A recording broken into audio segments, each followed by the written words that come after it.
got a logo. You want it? Yeah. What's going on, guys? Yogi Zilli here with Stan Farina and Chris Gannon from the Gaming Death Podcast. We're doing a little pre-show here while we get prepped. Starting a little later than we expected. Partly my fault. My bad. We did have a late dinner here, so that was part of it. But we're amped to talk more Doctor Who with you guys. We're getting set up. I'm sleepy. Yeah, he's sleepy, but as soon as we start talking about Doctor Who, he will liven up. I did it before. Yeah, you did. You're like, I'm dead. And I was like, oh, Doctor Who! I love it. And Chris, we'll talk about this when we officially kick off. But Chris is a newer Doctor Who fan, so it'll be cool to get that perspective. Since Stan and I are old farts, and we've been watching Doctor Who for way too long. There's no such thing. I want to go back and watch the old stuff. I just haven't gotten a chance to yet. It's a lot of content. I mean, if you're into anime, you know, catching up with One Piece. Oof. One Piece is terrible. Terrible. Are you saying like in vernacular, like bad is good, or is it terrible? No, like bad as in it's bad. I don't know. I have mixed feelings about One Piece. I just don't like all the filler they have. All right, I'm sending out a tweet, guys. Who else do we want to put in this? So we got Definition. There's Stan Farina. Trying to think who else want to tune in at this crazy hour. Night Owls, yo. My mom. Your mom? Okay. Why is there a sexy lady? Why is Billie Piper like half naked there? Okay. Okay, never mind. I don't understand what's going on. Oh, you're watching the stream? Yeah, I was like, why is Billie Piper half naked? Stan, that credit goes to Stan Farina. And I just said, I'll allow it. I thought this was family friendly. That is family friendly. There's no nip. There's almost.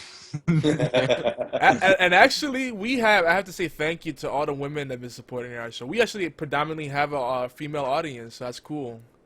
And they said that our show was intelligent, thoughtful, and sensitive. Oh, yeah. As Yogi, you're sensitive? I am sensitive. I'm very sensitive. Please don't cry. This is the softer side of Yogi. They said Stan's voice is sexy. And then someone else said I'm a teddy bear and they want to hug me. I was like, aw. Yo, who did your artwork, by the way? Stan. It's terrible. No, it's not bad. It's not bad. Stan was Why? attempting to get some compliment, and Chris said, "It's not bad." No. That's a high compliment coming from It was Chris. a bad draft. Dude, the guys sitting in the forefront in the chairs look like they're about to fall over. Well, the chairs are kind of sucky too. Oh, okay. And who are the three people sitting down? Oh God! I can tell Eccleston by the leather jacket, and I think this is Capaldi because of the red that I can kind of see here. But I have no idea who Tom Cruise is supposed to be. Tom Cruise. That's David Tennant, isn't it? Yeah. Tom Cruise confirmed. Tom Cruise next Doctor Who. But he's not wearing his cons. Oh Lord. He had a wardrobe change. No, Tennant always wore cons, except the first time he regenerated. And then he looked like a drug dealer. Maybe he had identity crisis, much like the new Doctor. You mean the guy that's not really the Doctor? Oh, this is Not the Doctor. You guys are getting the pre-show. Oh gosh, we're setting the stage. Not the Doctor. Poor Peter. Yo, there's a chicken abroad too. I just saw it right before River Song. I couldn't tell who it was because it went by really fast because all I saw was boobs. And it clearly was not Amy Pond.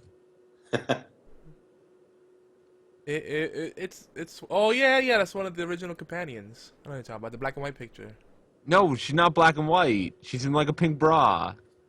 Yeah, that made me. Eccleston with his giant ears. Eccleston is distinguished. Except he's ugly as sin and he's got giant monkey ears. Oh, that's terrible. That's not nice. He's a good-looking guy. He just looks. He has unique looks. No, Matt Smith is a good-looking guy.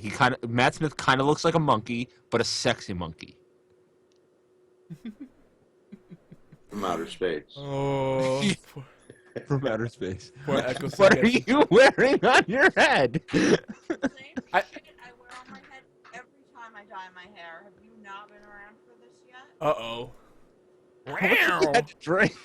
You're... Not that much. I have shit on my teeth. Oh, I thought you were slurring your word. No, Hi, Dawn, future Mrs. Gannon. one shot. Yogi Now, says, "Hi, Dawn, your Doctor future Who- Mrs. Gannon." Your Doctor Who podcast knows all about my beauty routine. I don't have a mud mask on. Those look really sexy too. Dawn, this is the pre-show. Can you say This is the tuna behind the salad? scenes. Can you say tuna salad for me, please? No, I'm gonna make commentary on what you guys were just talking about. Okay. I would fuck that. Oh, she's gonna listen in? Mad about it. Bye. She said she would do Matt Smith, but I'd be mad about it. That's what she just said to me. All right, you can get out of here because we all know I'd go gay for Tenet. It's cool. Yeah, if there's a newer doctor you have to go gay for, I think it'd be Tennant over Smith.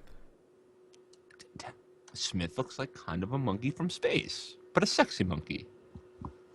The thing that made it hard for me to accept Smith is that he kind of looks like a Neanderthal, but then he's supposed to be a high intellect individual. It's like, I don't know. I don't know. All right, so we're about to get this started. You guys ready? Get it started in here. Let's get retarded in here. Hoo-wah. Now, gents, I know we're pretty wild in our other podcasts and in our other creative pursuits. But a reminder, we do try to keep this family friendly. So no All right, cussing. So okay, so what is considered a cuss? Can I say bitch? I think bitch is pretty much widely accepted. Okay, can I say shit? Shit, I wouldn't say. Okay, because shit was in Guardians of the Galaxy 16 times, and that movie is rated PG-13. Just FYI. This is true, but you know how it is with podcasts and radio. It's a whole different standard. Well, podcasts are no standards. Well, the platforms that's featured on them are. Like iTunes is a little more strict about that stuff. Okay, can I say dick? Let's see. How do we feel about Dick, Stan? Because that's technically Richard. I was just thinking How that. do you guys feel about dick? Tell me. How do you really feel about Dick? I don't know. I like mine. See, the thing is, if we start along with some and then we get loose, then we're gonna just freeball and gonna end up just going all the way. It's like a gateway drug, you know? Well, that's why. Bitch leads to dick, then it leads to cunt, and then it's like everything goes to shit. No, cunt's really bad. You can't say cunt. Cunt's really bad. Cunt's really bad. This is the pre-show though. We're not uploading this. Right, like if Only gay guys can get away with saying cunt. or if you're British. Or if you're British, yeah, that's true. Like But if they're you more, would they say twat more. No, they say cunt. Oh my god, they say cunt so many times. I did not know what I was getting into the first time I watched Torchwood, and there was blood, and Jack Harkness called somebody a cunt, and I was like, whoa, I like this show. Yeah, Torchwood is the darker side of the Doctor Who universe for sure. Right. They gotta bring that back. We actually we'll talk about that a little bit too, because we have an interview with Russell T Davies talking about what's next for Torchwood. Wait, you interviewed Russell T Davies? Not our interview, no. We're not Oh. that big yet. Oh. Yeah, hey, Mr. Davies, we only have one episode. One episode in the bank. Would you like to do an interview for our show? Sure. Geek Talk Radio, the first podcast we had, we were 0 episodes in, and I called Peter Moore and got him on the show. Nice. Once he heard what the show was, he left, but he was there for like 15 minutes. Hey, Sam, we got a place for that too. I think it's already up there. Dan, Yeah. it's we got the details on it. Put that in the introduction section. Is it? Okay. Yeah. Why isn't it broadcasting? Yours is not broadcasting? No. Maybe it is now. I'll find out in a second. You gotta make me load it up and see. Let No. me check. If it's Stan, how broadcasting. do you pronounce your last name? Hey, you're live. Farina. Okay. It says you've been live since 1 minute ago. Like Purina. Like Purina, But with an F. but with an F. Okay. Farina. Okay. No. I was calling you Farnia. Because I didn't know how to say it. No, that's what most people do. I got it right the first time. I don't know why. To me, it just seemed like Marina was Because the you right way to get go. the Latino magic. Yeah, that's true. That's what it is. Yogi's last name is impossible to say. Oh yeah, It's like Lapis. Lapis is pencil. Yo, more pencil. That's my real name. You figured me out.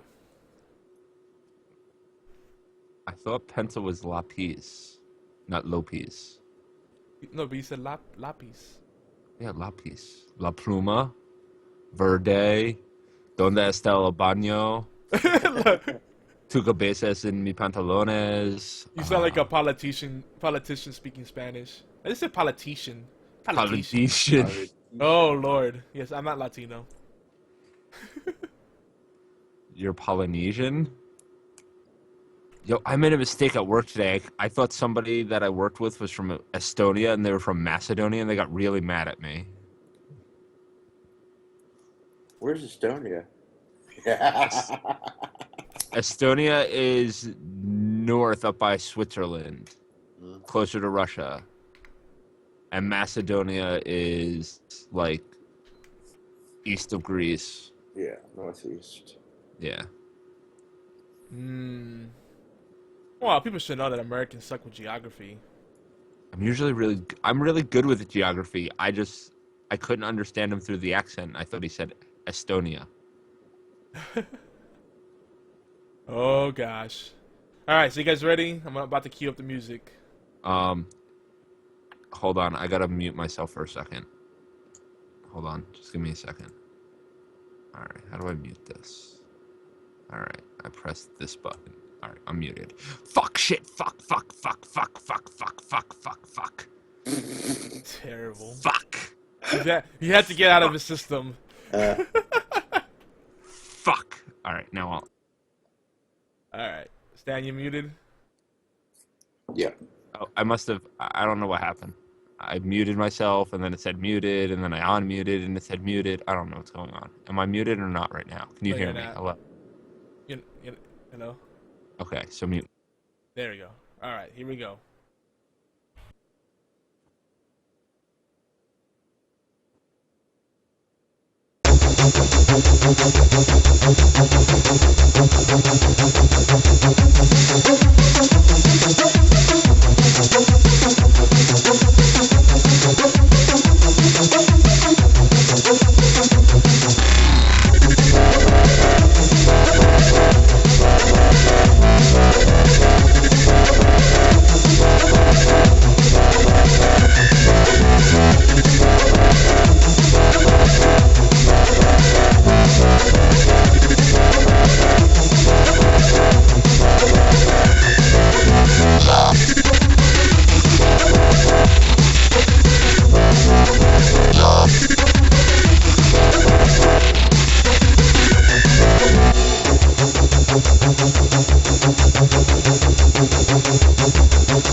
What's up, guys? Welcome to Timey-Wimey Tea Time, Episode 1. We're officially back. We're officially here. Due to popular demand, we had to do this episode sooner than we had expected. And we might actually end up being a weekly show. Because apparently we're not allowed to be random, kind of seasonal, whenever we feel like it kind of show. And that's good. You guys have pushed us in a good way. We appreciate all the love. So we're going to do this as often as possible. Heck, we might even do 2 or 3 episodes a week sometimes. Who knows? Because we're crazy like that. But anyway, I'm joined by Stan Farina once again. What's up, Stan? Hey, man. How's it going? Pretty good, pretty good. You stoked, man? I am. This is great. We started a little later than we expected. But we're here. That's what really matters. And we are simulcasting on channels Yogizilla and Gaming Death. But the main place to experience us live when we do go live will be channel Geeky Antics. Now, speaking of Gaming Death, we have the showrunner, founder of GamingDeath.com, the man with the master plan, Mr. Chris Gannon. Hi. Oh, no, that's not. After that kind of third-party edification, you have to come. You got to bring it, brother. You got to bring it. All right, hold on. Let me try this again. Hi. Is that better? Is the second one better? I did feel the inflection in your voice. No, what's going on, guys? What's going on? How's everybody doing? What's going on? Nice. So, Chris is part of the Geeky Antics Network. We're a collaborative of geeks that do all sorts of things. Creative writing, podcasting, Twitch streaming, YouTubing, arts and crafts, a little bit of everything. We're all over the place. Wait, we do arts and crafts? Yeah, we have people that do all sorts of weird stuff, like knitting and crochet and whatnot. Yeah. Oh, I didn't know Talking that. about the lovely Janelle number 5. Oh, yes. There's other people too, though. She's not the only one. In fact, there's another gal that's part of the network. We're trying really hard to track her down. She's been busy starting a place called the Uber Dork Cafe. Now, we're not sponsored by them. We're gonna plug them real quick. Uber Dork Cafe, I think, is out in Cali, in San Fran area, and her name is Natalie House, I believe her last name is pronounced. Wait, Natalie's part of our network? You know Natalie too? Yeah, that's the Power Geeks. Yeah, that's an old ass podcast that I used to listen to. Dawn loves Natalie. We're friends on Facebook and stuff, man. How funny is that? It's a freaking small world. Yeah, I didn't. Uber Dork Girly. Yeah, that's her. Yep. Yeah. We've been going back and forth. She's interested in becoming a recurring host on the show because she loves sci-fi and Doctor Who and all this stuff. So it's a perfect fit. You know, it's good to get different views from different genders and gender roles and all that good stuff. That diversity, you know. Well, different strokes to rule the world. Exactly. That almost sounds bad. I mean, we got Stan. Stan is a mutt like myself. You're the token white guy, which you have to have for credibility. Right? Dude, I'm the Irish German kid. It's cool. Oh man. So yeah, we're all about diversity here on the Timey-Wimey Tea Time. We're about friends getting together, having casual chat about the things we love, particularly sci-fi, you know, all things Doctor Who. Might have a little bit of fantasy talk too, because you know these days sci-fi and fantasy there's a little bit of overlap. The lines are kind of blurred, but there are distinct differences, and we talked about that in our pilot episode 0. And we also might even talk about anime and some other stuff. This is kind of a vehicle for everything else we can't talk about in our other platforms usually. Oh, we do that on our show though. Yes. So if you guys haven't listened to the Gaming Death podcast, it is primarily gaming news and No, it's not. All right, I'm gonna go through the whole spiel. It's intended to be primarily gaming news and op-ed sort of thing, but they go into everything, and there's a lot of conversations that are not appropriate for the scope of this show. Oh no, that entire podcast is not safe for work. Yes. Lately, we've been talking about things we did in our younger years to 80s movies. That's our big topic these days. Good times. But just so you guys know, they do have a woman on the show, so she does keep some order. She does keep the boys in check for the most part. I'm scared to see what happens if she wasn't on the show. Well, actually, we have seen that happen before. When Dawn is not there. Yeah. But we're here to talk sci-fi, fantasy, and I thought primarily Doctor Who. It is primarily Doctor Who, but we also talk about creative writing and a little bit of everything. You know, it's tea time. It's tea time, timey-wimey tea time. Exactly. We're not just any Doctor Who show, guys. But We're we the are going only to talk. Doctor Who's show. Let's be honest. We're the only Doctor Who show. Yeah, I you're the wish. epitome of Doctor Who shows. Yeah, you may only be on episode 1, but you are the epitome. Well, you know what? We did get some awesome feedback, so I'm gonna share that real quick. You guys were very generous, and it's very humbling what you guys said on YouTube. So I'm gonna give some quick shout outs. Jackson Tomer, for example, who has a nice little avatar of Snoopy, Charlie Brown and Snoopy together in a warm embrace. I dig that already. He says, "Best Doctor Who podcast." It makes me happy. We have a lot of Spanish-speaking people here. We have some people that in Romania, apparently, some Portuguese speakers. So we have some worldwide reach already here. We got a global audience. It's amazing. Hola, yo no hablo español. Well, tell you what, I'm gonna translate some of the comments for you guys, so you know what's going on in there. You want to do that? Yeah, can you say them in Spanish first? Yeah, I'll say them in Spanish first, and I'll translate it.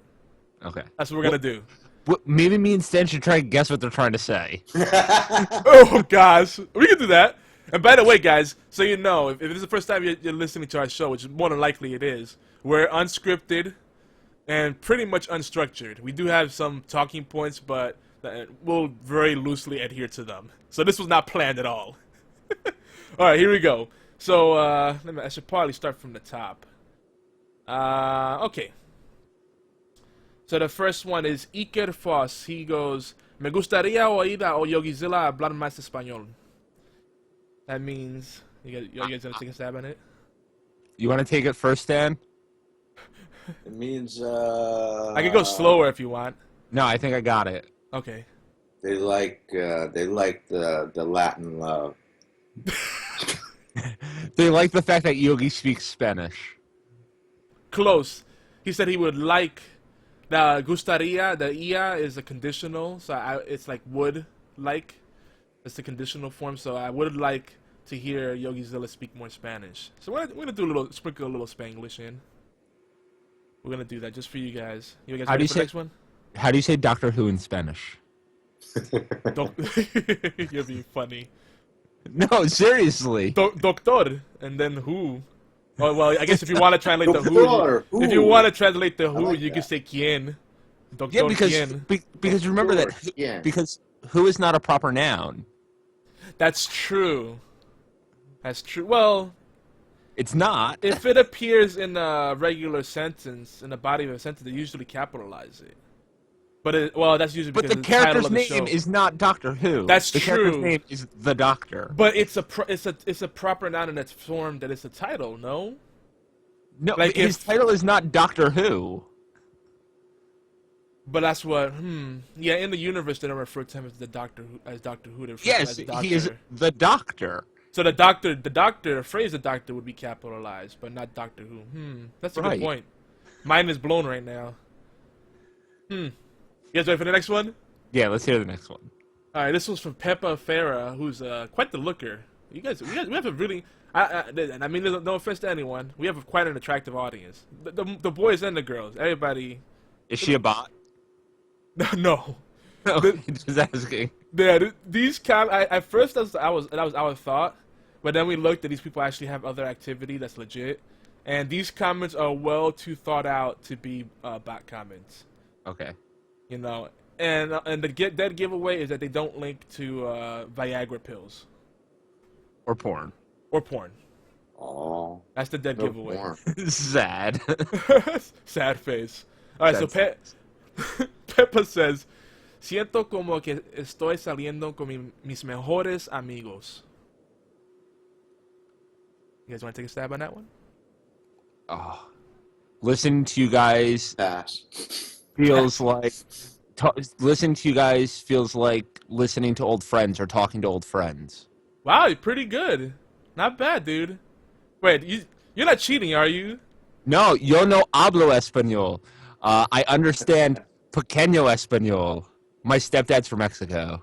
So you know your Latin roots. Most of them. I also took Spanish for 6 years. Okay, so you know that's fair. That's fair kind of cheating. You're gaming the system a little bit. All right. Oh, don't ask me how to say much of anything except swearing. Everybody learns the swear words first in any language. It's great. So yeah, she says you were very close. She said, "I feel like I'm going out with my best friends." That's exactly the feels that we're going for. She gets the feels. You guys, all of you get the feels. I get the feels. Do you? I like it. I like it too. These Stan would tell you. I got so excited when I saw these comments because it was so Oh, yeah. heartfelt and authentic that I like kept calling him and we kept playing phone tag. And then I'd get caught up with something and he'd call me. Then he'd get caught up with something and I'd call him back. And then finally we got to talk and I'm like, dude. And I like hours later I'm still hyped. Like, wow, are you looking at this stuff? People really love the show. No, this is the one that really got me. This is why we're recording right now in this impromptu time slot. Because we still don't have a set day to do it, but I think, we might stick with the live format. I have a good feeling we're going to stick with the live format. But anyway, Benjamin Tier says, I guess it might be Ted. He says, ¿renunció a hacer el programa? Anybody? When's the next program? Close. Pass. Pass. Where's the library? No, that's biblioteca. Yeah, I know that's biblioteca. El grande boro es en mi pantalones. Oh my gosh. El queso está en el horno. No, he said, did you guys decide to cancel the program? Oh man, Yeah. that's because we didn't have a podcast sooner. Well, that's the thing. We said it very clearly that it was not going to be a weekly show. That's going to be something kind of seasonal here and there. But that general consensus, people are like, I can't wait for the next episode. Where's the next episode? And here's more of this. This was not really related, but I'm going to read it anyway. Pedro Nava says, Me gustó la historia acerca de cómo hacer millones en Twitch. I'm gonna explain that one real quick. He said, basically, I like the story regarding how to make millions on Twitch. So that's pretty cool. He's talking about our. Actually, it is related because that's our part of our storytelling aspect. Our flash fiction. That was awesome. Not just flash fiction. Yeah, it is awesome. It's our storytelling section on geekyantics.net. What's flash fiction? It's shorter than a short story. Exactly. And then, but the distinction is more. It's not necessarily have to be shorter than a short story, but the distinction is that you kind of do it in the spot in one sitting. So All not I as know, polished. all I know is that I read some badass piece of freaking creative writing that was amazing, and I loved it on Geeky Antics the other day because someone tagged me on Twitter. Aw, I have a feeling I know who that someone was. Yeah. Would it happen to be our master promoter, Stan Farina? Was it? I don't know. Who wrote it? It was awesome. What It was probably it? Stan. What was it? It was about people shooting other people on Twitch and how Twitch works. It was Yeah. awesome. That It was- was really badass. It was really badass. Thank I was you. like, this is awesome. Yeah, it's actually. That was inspired. Tell him, Yogi. Well, no, you go for it. You go for it. Oh, it was inspired by that 48. Which became nearly 60 hours. We almost went straight into Gaming Death Podcast and Horseplay Live, which Thursday nights, by the way. We don't really have a plug section, but here and there as is natural. We're gonna let you know what else we do. But Thursday nights are one of my favorite nights because we have a Gaming Death Podcast at 9 p.m. At why don't you tell them about it real quick? Right from the horse's mouth, Chris. The Gaming Death Podcast. Basically, it's the podcast for our website that's kind of not defunct, but kind of on hiatus right now. We're a video game podcast. Talk mostly about video games. Talked about that earlier, but we joke around a whole lot. It's a lot of fun. We're live every Thursday night at 9 p.m. Eastern Standard Time. It's me, dude from Canada who hates everything, an extremely smart Hispanic dude from California, and my fiance who will tell everybody how it is. And we go for about an hour. And if you catch us on Thursday nights, that's us live, but the podcast doesn't go up on iTunes and every place else until Monday. So you actually kind of get the show early. Exactly, early access, and we do host that on the Geeky Antics channel. So, Sometimes we'll simulcast it as well and get it up on YouTube. We're trying to work out a way to do that, so you guys have more ways to experience that for sure. And then after the Gaming Death podcast, we have Horseplay Live, which is the radio network, the radio show for our network, where we do a lot of plugs and cross promotion and talk about our friends and family on the Geeking Answers Network, and also our extended family over at the allgames.com community as well. So and we cover a lot of stuff too. Are you guys still on All Games? Yeah, definitely. Oh. What? Because of all the plugging, you think they would have taken us off? Yes. No. Well, it's not an exclusive deal. So that's the good thing about it. Because it's not like, to me, if you're going to be in a deal for exclusivity, then that network needs to plug you just as much as you plug them. It needs to be a symbiotic relationship. Kind of like we have with your show. Right. We cross. We plug you, you plug us. It's good. Yeah, and we collaborate. We do game nights together. Like the while back, it's been a while already. Actually, it's been 2 or 3 weeks. We did League of Legends together. Yep. And most of the time, you guys are gentle. As long as Obi's not there, he takes it a little too seriously. Oh, the other thing, just quick, since we're plugging right now, we have a new show coming to Gaming Death, by the way, called This Gaming Life. So Tell us about it, man. Caleb, our Mexican word wizard, as he is lovingly referred to, is sitting down with one of his buddies who is not a gamer each episode and trying to describe to his non-gamer buddy a certain aspect of gaming, such as, like, this is what MMO means, or this is, the terminology that goes along with MMOs, like dinging and epic loots and gear drops and stuff like that. That's cool. That's needed. Yeah, they're also. It's going to be an extremely funny podcast. So if you've ever heard the podcast, you two talk you two to you, some bull crap like that. It's going to kind of be like that, where they kind of talk about the stuff, but at the same time also go off the rails a little bit. Was the title, the name of the show, inspired by This American Life? Yeah, I named it. It was awesome. Caleb wanted just to call it the Gaming D, and I was like, no, call it This Gaming Life, and you'll people will love it. I promise. But that won't be live streamed. That's going to be way pre-recorded. They're going to do like 5 to 6 episodes at a time, and then they'll go up sporadically. Yeah, I think it's actually really brilliant too that you're going to leverage your existing podcast feed. Right. Because then everybody's already subscribed to you on iTunes and Stitcher, Feedburner. They're going to get the updates. We're going to do stuff like that too, a lot more of that. Because sometimes just starting a new show is too much. So you're like, we could do a supplemental show, like a bonus episode or a mini-series alongside it. So that's really cool. All right, you guys ready for more of this? More comment love? Oh, we're still in comments. I'm sorry. I was like, no. are we talking about Doctor Who now? Well, we're going back and forth a little bit, No structure. Remember, we're unscripted. That's how we go. That's how we roll. Okay, can we talk about how hot Amy Pond is then? Please. I think that's implied. I have kind of a soft spot for redheads. Dude, she's in Guardians of the Galaxy, and she's bald, and she's still hot. I know. I tell you, I keep trying to get my wife to dye her head red again. Like, I could pretend she's Amy Pond. That's what Dawn's doing right now, is dyeing her hair red. You're lucky. Darn you. Oh, man.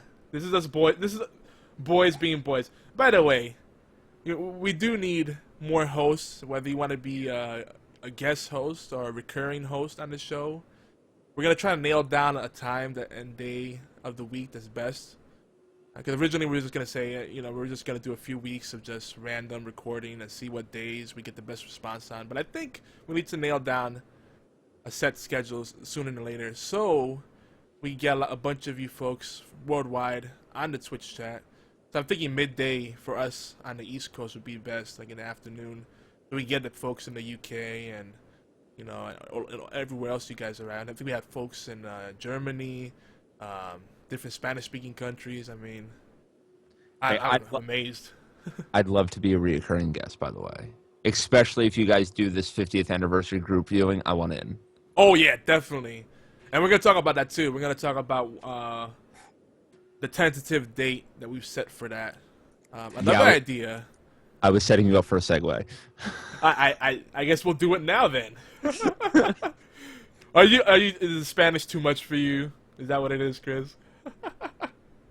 No, never mind. Okay. I think Chris is hankering to get straight into the Doctor Who talk. That's what it is. But yes, the 50th anniversary group viewing, we're aiming to do it September 6th, somewhere between noon to 4 p.m. So the idea right now is to, get everybody together, to spend like a half hour to an hour coordinating everything, sending out tweets, Skype messages, Facebook posts, and then get everybody gathered up in a common place, whether it's Google Hangout or Skype or whatever. And then from there, we'll do the group viewing together, give the link to the proper feed. I don't know if I'm going to be necessarily 100% legit, but I will neither confirm nor deny this. But we'll find some way for everybody to watch it with us. But those specifics will be confirmed off air. And then after that, we'll do a post show, and then that's a Saturday. We'll get ready for the next episode of Doctor Who as well. So it'll be a day of Doctor Who. And we have Asmodeus in the chat. And he says he loves you all. He's checking in from work, so he can't join us. All right. Next time then. So yeah, that's why we kind of need to figure out everybody's schedule and see if there's a sweet spot where we could, set up easier coordination for everyone. So anyway, details are forthcoming in the video description on YouTube and on Twitch. Both channels are Geeky Antics. You'll see a link to our mailing list. It's gonna be a weird link. It's gonna say something like ePearl. So it's actually EEPURL.com. It's a short link. And they'll take you to the mailing list for the Geeky Antics Network. And we'll send email blasts out whenever we have community events, like if one of our show hosts or network contributors decides to do a Twitch stream or a charity event, or we do a game night, or we do a group viewing session of Doctor Who, whatever it is we do, we'll coordinate it through that. And Chris had a wonderful idea to maybe also find a way to watch the 1996 attempted reboot of the Doctor Who series with Paul McGann, who is highly regarded as one of the best Doctors ever made as far as the ratings and reviews from the fans. But sadly, he only appeared on that one made for television film, and then there was nothing else after that, and went on hiatus again. And what's interesting, he did go on to do like 70 audio dramas in the Doctor Who universe after that. 70. Yep. Yeah, that's why he's regarded as one of the best Doctors, by the way, because the audio dramas are amazing. That's crazy though, 70. There's a lot of content, if you look at everything in the Doctor Who universe, it could be overwhelming. 50 years is a long time. Yeah. I mean, they even have comic books. That's crazy. And audiobooks, that's a whole other thing. There's also some interesting discussion about how much of the audiobooks and the novels and whatnot will be canon to the television series. So we'll see what happens to that, how much they're going to borrow from all that, because there's a lot of content there. We kind of hinted on that on episode 0 as well, about how there's at one point, spoiler, the Doctor loses his second heart and somehow is unable to regenerate. And when the Doctor loses his second heart, because he's an alien, he loses the ability to metabolize toxins. So now he's a lot more delicate. And there's other issues with that as well. That second heart has saved him a few times as well. But anyway, do we want to keep going with the comments on YouTube, or are you guys done with the Spanish translation? You guys give up? All right. Moving along. Man. Yeah, let's move it along. Let's move it along. But I do want to read what Sarita says. She said, Stan tiene una voz sexy. I think we know what that means. I like it.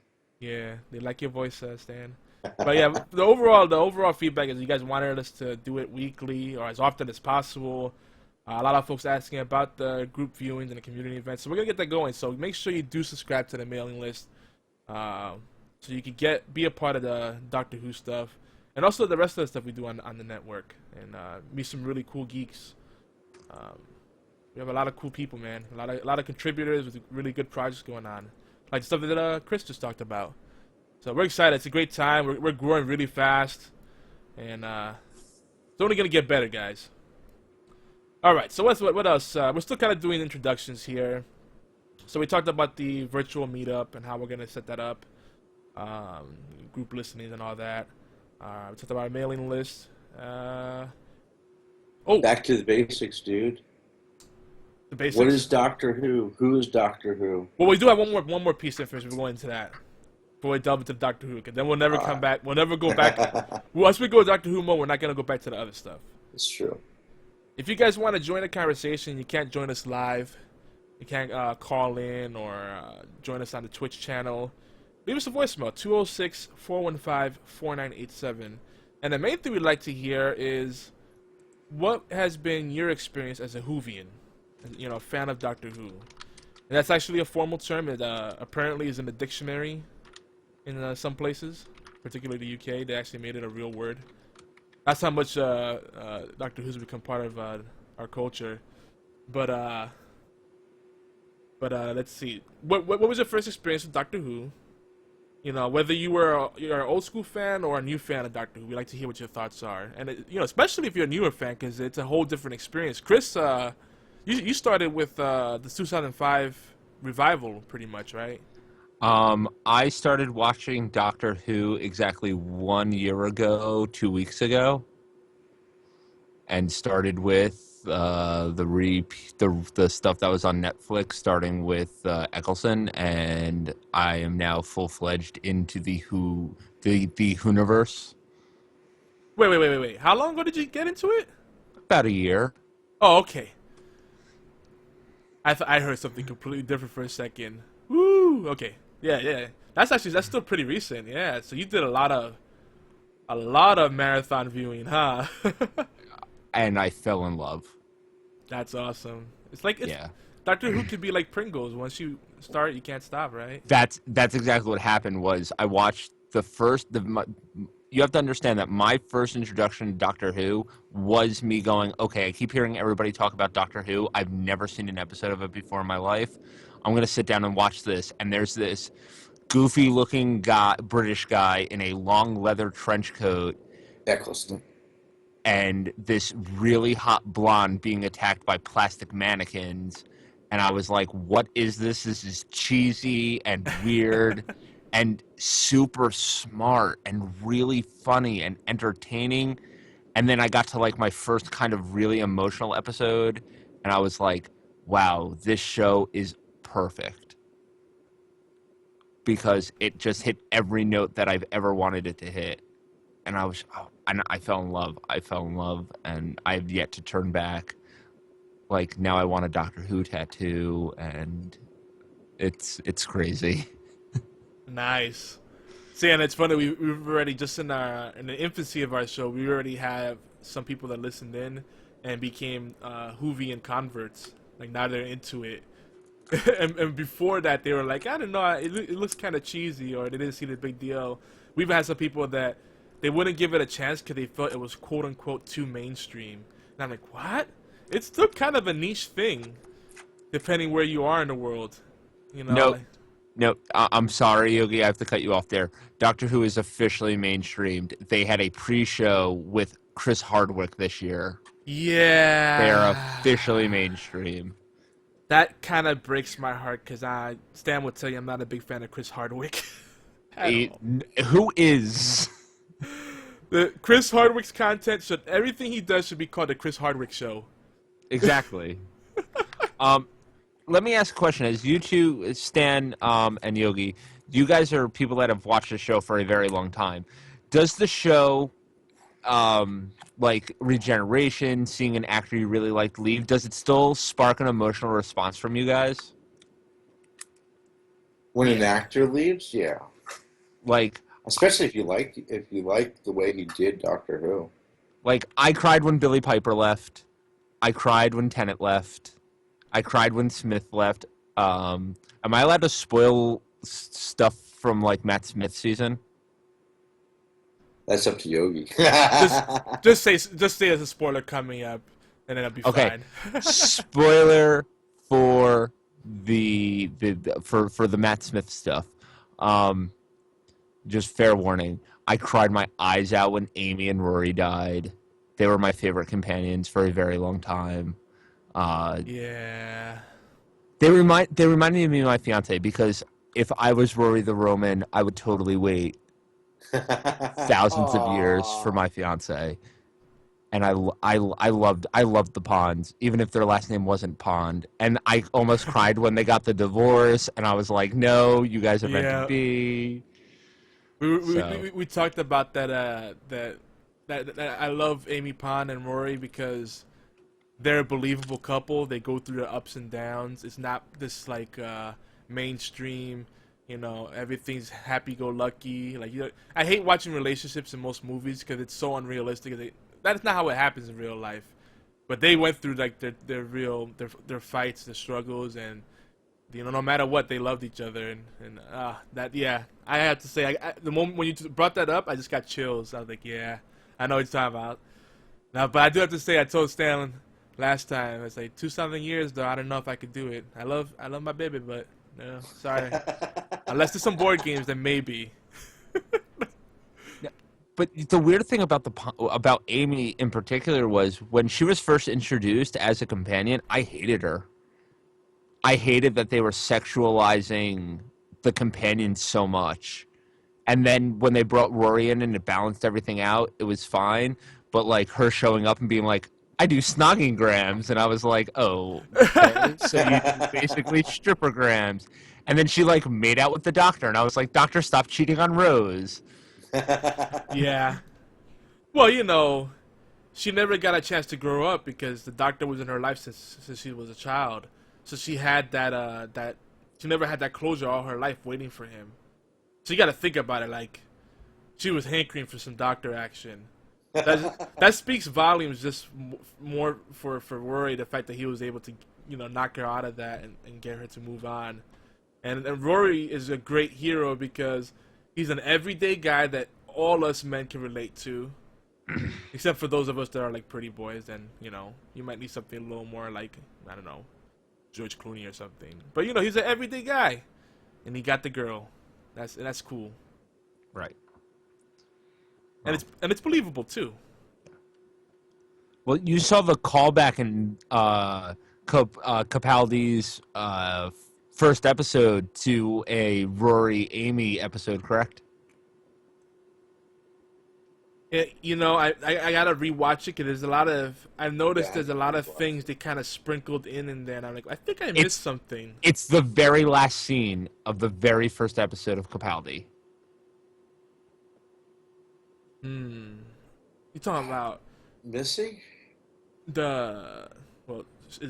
I hope by now everybody's watched the episode, the season premiere of season 8. But are you talking about the paradise scene? Yes. Do tell. Okay. Do you remember when Amy and the Doctor and Rory are supposed to be going to Paradiso, the resort planet? Yes. Mm-hmm. And Amy gets trapped in the time loop? Yep. Mm-hmm. Mm-hmm. Mm-hmm. If you look at the garden that she first walks out into, the place where the Doctor first runs into old Amy, it's the same garden. I did not catch that. Yeah, I did catch that. Like, not consciously, but I'm like, wait, we've seen this garden somewhere before. Good catch. Yeah, that's the first thing I said. I was like, all right, so who's this chick that's at Paradiso? So this is why we need younger folks on the show with us. Because I don't know, I won't speak for Stan, but my retention isn't what it used to be. I'm not that much younger than you, Yogi. Not that much younger than you. Come on now. Yes, but having a large family and dealing with that day in and day out accelerates your aging process. Okay. Understandable. Yeah, that's a good catch. A very good catch. I'm hoping that like usually in Doctor Who their nods like that or their kind of allusions like that are very deliberate. I'm just hoping that it was deliberate and them just not recycling a set. I think I'd say it's very deliberate. Because Davies was known for sprinkling in that tiny little bit of stuff throughout every episode that was like hinting at what the final confrontation was going to be. Like very good about it. Like, oh, this one throwaway line at the very beginning of season of the Eccleston series when you first see Rose and the Doctor walking outside, you can see Bad Wolf spray painted on the back wall. Just Yep. kind of little sprinkled stuff like that. And Davies was really good for that, and Moffat not as much with like the Smith stuff. But I'm hoping maybe that's what they're going back to. I don't know. I feel like with Moffat being like the showrunner and Russell T Davies not really being involved anymore because he's got his own project going on. I feel like it feels a lot more episodic, but there's still the underlying theme. I think Moffat is more subtle about it, but that's a good and a bad thing because when you get the little hints here and there, it gets you really excited, and then especially if you can catch those things and start putting the pieces together, and it makes it even more fun when you go back and rewatch episodes because you catch new things that you didn't notice before. So it's like an Easter egg hunt. So. I think that's something that Moffat does need to get better with. That's part of the intrigue of the show, for sure. But for those that are not in the know, Doctor Who Season 8 did start on August 23rd, with the new Doctor being played by Peter Capaldi. And we're now 2 episodes into the Capaldi timeline. And spoilers, what has been going on, Stan? What did you tell us? Well, we had a poetic T-Rex, some cyborgs, and of course the ever classic Daleks. Yes, but not just any kind of cyborgs or any kind of Daleks. We had cyborgs that used fleshy parts, and then a Dalek that pondered beauty. That's important. Are you sure that's important? It is, because they've never been humanized like that before. Daleks have. That one Dalek had a name. Yeah, that one. But it's rare that they get humanized. They're usually just, ubiquitous evil monster that needs to die. Exterminate. Yeah. Yeah. And Daleks are one of the oldest foes in the Doctor Who universe. I miss the old days when they basically were a trash can with the plunger attached to them. Right, Stan? Yeah. They made it in like a little garage. It's like, let's see, take a trash can, a plunger, and a flashlight. There we go. Okay, moving on. Guess that wasn't as funny as I thought it was. You're killing me, Smalls. So, despite all the hype, we're really still wondering if Capaldi can fill the Doctor's shoes. So we're going to get into that in a bit.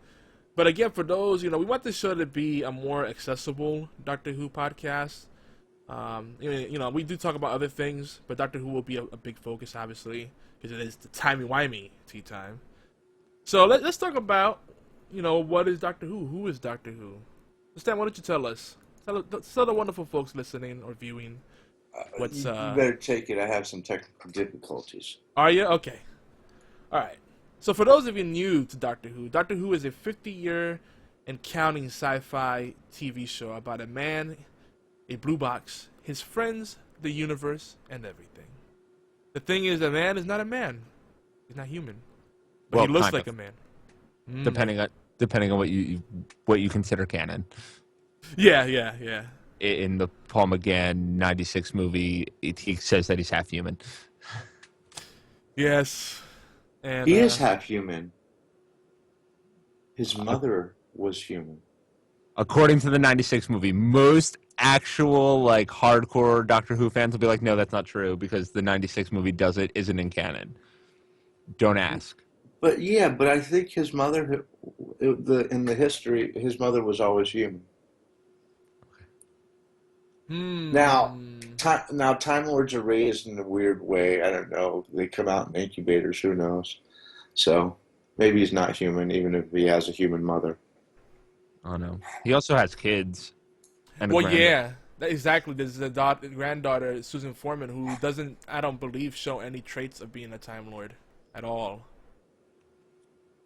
I'm And sorry, I didn't mean to cut you off and send you on a tangent. no, no, no. I mean, that's something we did want to talk about because Susan Foreman is something that I think they can still work with, just like the female Time Lord. What's her name? I always call her Ramona, but it's Romana.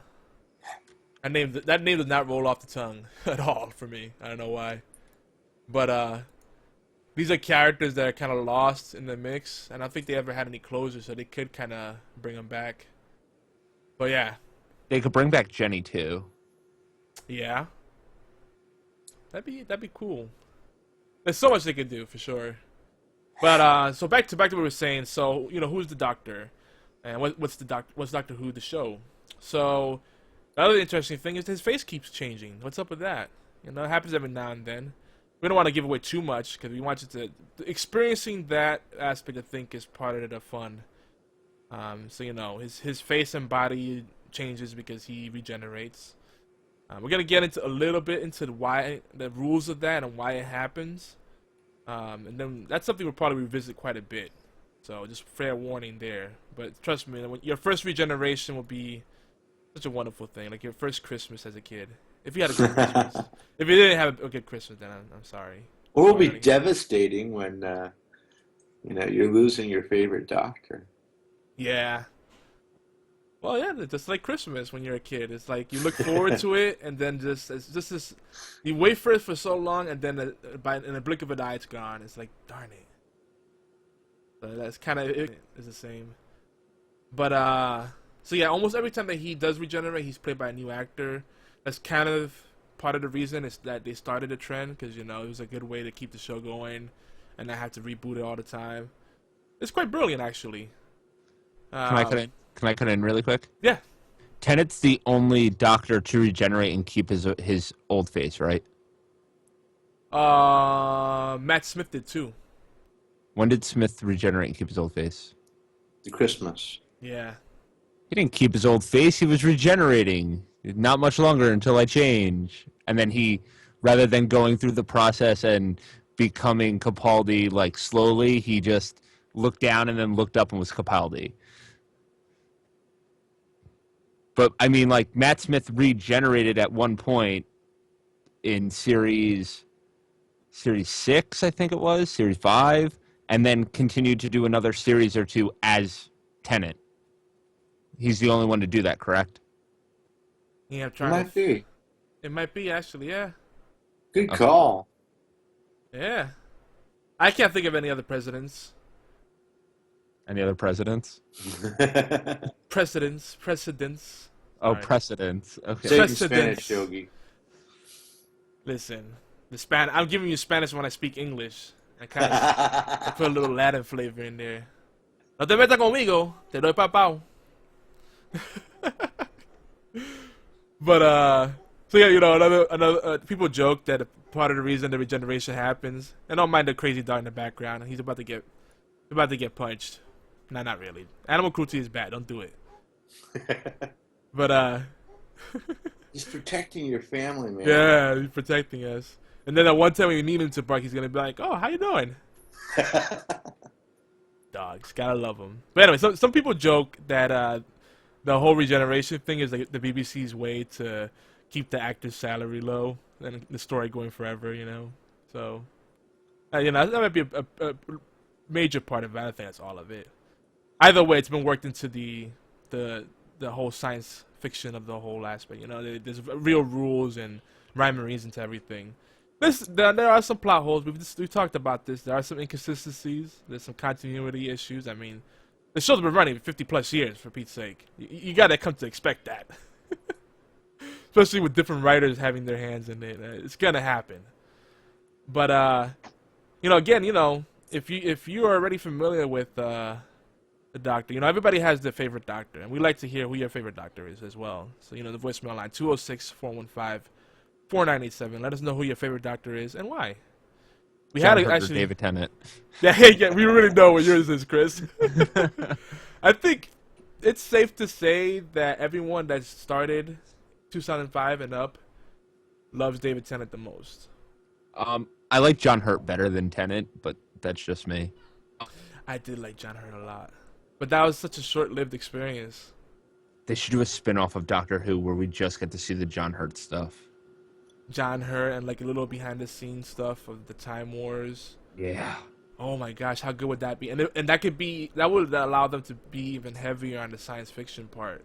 Exactly. I want to see Gallifrey again, like beautiful Gallifrey, like they did in the old series. Yeah, dude, and that's the thing I love about Gallifrey is that it delves a little more into the fantasy. Like it's more fantasy because it feels so magical. You know, it's like I just want to frolic through Gallifrey and I don't know. Fields of red grass. Yeah, dude, it's so cool. They tease us so much with that. And I think anyone that's gotten into Doctor Who enough feels like deep down inside, and you guys can tell me if you feel the same, but don't you feel like deep down inside, like they tease Gallifrey so much, don't you feel like they're gonna do more with that, show us more about the world and the lore? Oh yeah, I mean it's a deep, rich history there. So I honestly feel like the 50th anniversary showing that Gallifrey is now a painting, kind of like the monster of the week was in the 50th anniversary.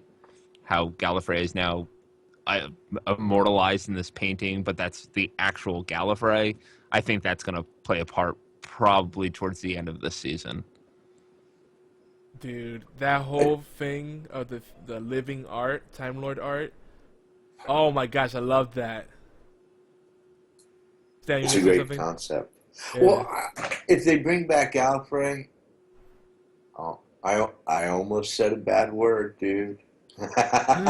You caught yourself. Good I job. caught myself.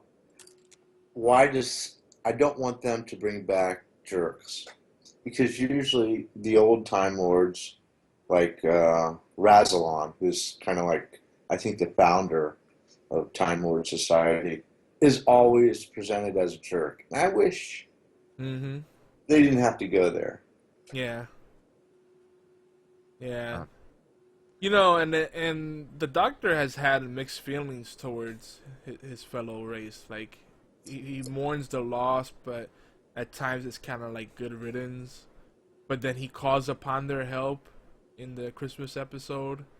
You know, so there's a lot of stuff going on. It's a dysfunctional family. There's got to be some good seeds though, if they hint upon that here Right. and there.